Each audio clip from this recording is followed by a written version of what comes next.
Hello, my name is Ron Huddleston, founder and president of Safe Kids America, the leading children's safety education and self-defense program in the United States.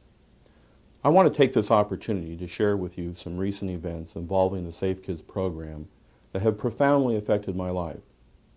A few weeks ago, I received a letter from Margaret, who lives in a small town in the Midwest. I won't identify her beyond that, and you'll soon understand why. The letter, which was unsolicited and totally unexpected, is about their young grandson who had been violently and repeatedly molested 3 years earlier. The letter tells how his terrible experience had severely damaged him physically as well as mentally, to the point where it was doubtful he would ever be able to live a normal life. But the letter went on to describe a dramatic transformation which the little boy has undergone due to his participation in the local Safe Kids America program. I was so moved by her letter that I asked her if she, along with her husband Raymond, would tell her grandson's story in front of a camera so that other children might benefit.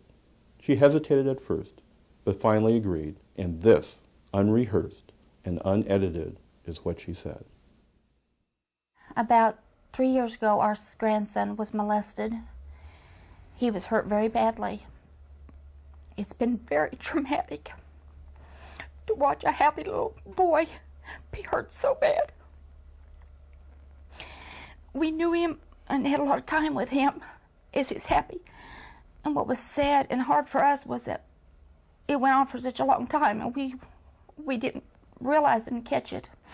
And he went from a little boy that wasn't scared of the dark to being a child that reverted back into wetting the bed and sucking his thumb and being scared to go down the hall and having to not sleep in his bed anymore. He had to sleep with us because he was so unsafe.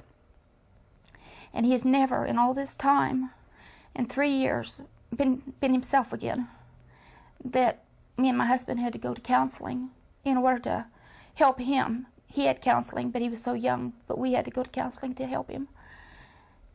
And the things that was done to him was horrible. You can't even describe what happens to these children that we never thought would be in this position. And we've watched him as he's tried to become like other children, and he can't. He's gotten to where he can speak like he should, and he'd cry, and he'd wad up, and if he got upset, he'd just get in a little ball and just cry, and you couldn't really talk to him. And then they sent this paper home through school, and it came through, I guess, from the YMCA, about Safe Kids of America. And it said that, it just sounded really interesting to where he could go and get involved, and we thought maybe it'd help him come out of what he was going through. And school even had gotten on to even his mother and different things, saying that he needed help, but that nobody, this has been a secret that's been kept very quiet, something nobody talked about. That we went through 3 years of trials, and he's made friends through the district attorney's office and things. But Cameron, he used to hug people, and he quit hugging people. The next door neighbor, an elderly man, he used to hug him, and he wouldn't hug him anymore. He didn't make friends, and then he got in Child Safe, Safe Kids of America. And whenever he got in there, the first 2 or 3 weeks, he wouldn't holler like the other kids would when they have to do their things, and he'd whine, and he just wasn't what he should be. And we didn't tell anybody at that point what was wrong with him.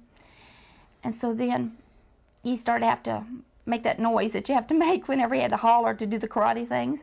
And me and my husband would sit and would watch him as he'd do little things that we knew that he was growing and he was changing. But at that point, the teacher didn't know, and we hadn't expressed what was going on. And when he first started hollering, we were so happy because he was voicing some control. He was all at once becoming a voice again. He'd lost his voice. He'd lost control of his life. He'd lost the ability to be a person. And so then he started to kicking and even stomp the teacher's foot because when they'd say a bad person or something, he would become angry. He had the anger that he'd never let that angry out either. He was keeping everything inside. So now he was starting to let out anger. But as time went on, in 13 weeks, he's come, and I cannot imagine where he's going. He's going to go so far. But now he can take it. He knows how to get away. He didn't know how to get away anymore. He didn't know how to help himself. This has given him control. This is giving back dignity. This is giving him everything. This is give us hope. This is showing even his father is so proud. His father give up on him. His father's a Marine, and his father thought that he wasn't going to be a man, I guess. And now he sees that his son is going to be a son again. He's going to be a person. And his dad, when he told his dad he got a gold medal during his, when he went to the meet, he got a gold medal after doing 13 weeks. And his dad said he's going to tell everybody in the military what his son had done. And his dad now has hope. His dad didn't have hope no more. And I know that now that, like our counselor said, if we could help Cameron, if we just help ourselves, because we couldn't even help ourselves, we could help Cameron. But we'd run out of ideals. We didn't know how to help him anymore. And Safe Kids America is giving that. And we want him to keep going. And I wish there could be a sponsor program. I wish that people could sponsor kids, all kids. I want all kids to be safe. But I want those kids that haven't got a voice anymore, that's been hurt. I want them to be able to go out and get that dignity back that they've lost. Cameron can sleep in his room now. He used to have his 3-year-old sister walk him down the hall to turn the light on. And he can go down the hall now and turn the light on.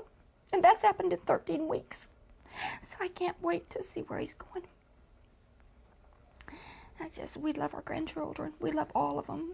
And to see this one hurt, it's hard. It's really hard. So if I have anything to say, is to please, everybody out there, get all your kids in that so nothing happens to them.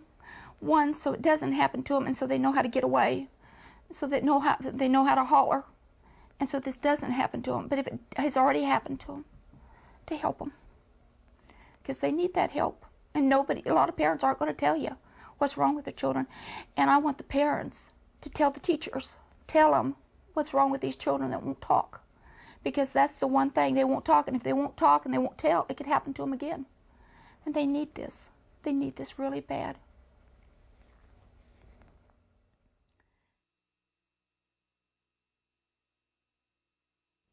Now you understand why I wanted you to hear Margaret's story.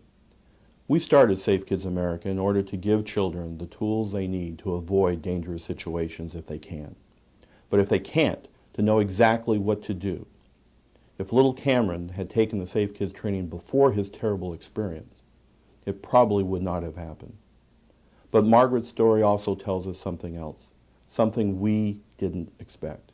A Safe Kids America program not only can prevent tragedy, but if a child has already been damaged, the program can be a powerful, therapeutic, healing, and dignity-restoring force as well.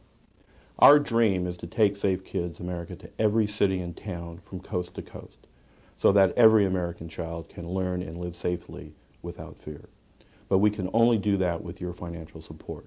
Until now, the French Hospital Foundation in San Francisco has provided the bulk of the funds required to start up the Safe Kids program and keep it operating in California, Colorado, Wyoming, and Oklahoma. But the Foundation's resources are limited, and the program cannot continue to grow without substantial additional funding. Funding which will increase the current program from 3,000 children a week to more than 25,000, and up from there, allowing Safe Kids to become financially self-sustaining.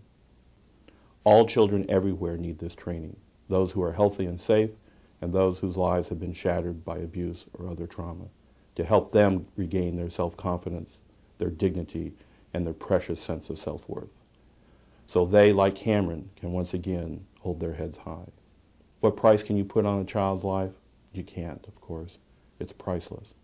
But if you are in a position to financially support this program locally, regionally, or nationally, please contact me personally as soon as possible. So together, we can bring this program to every boy and girl across America. I look forward to hearing from you. Thank you.